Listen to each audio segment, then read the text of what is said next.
Une banlieue si banale, un peu abandonnée. Trois mots qui descendent d'une même racine de la langue francique, importante à connaître pour comprendre le fonctionnement de la société féodale au Moyen-Âge. Le mot ban, B-A-N, dans son sens du XIIIe siècle, il voulait dire le territoire qui est sous la juridiction d'un seigneur et par extension la loi qui devait y être respectée.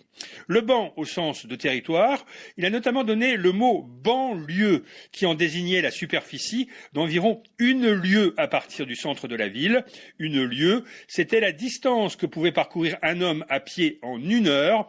La banlieue, c'était donc la limite de ce territoire, ce qui correspond encore bien au sens d'aujourd'hui, quartier éloigné du centre, mais faisant quand même partie de la ville. C'est aussi de là que vient le mot banal. Initialement, ce qui appartenait au territoire qu'avaient en commun les habitants. On parlait de four banal pour évoquer le four collectif auquel tous devaient avoir accès, aussi d'un moulin banal ou d'une forêt banale. Et puis autre sens du mot ban, la loi qui doit être respectée, faute de quoi on est puni. C'est de là que vient le mot bannir, c'est-à-dire chasser, exclure quelqu'un du ban, le condamner à l'exil.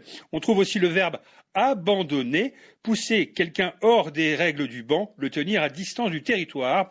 Enfin, on peut évoquer le mot forban au sens de celui qui se place hors de la loi, homme sans morale, sans scrupules, celui qui se met volontairement hors du ban. Ban et ses multiples dérivés que dans ces mots licites et illicites, Gaëtan Saint-Pierre a su si bien illustrer.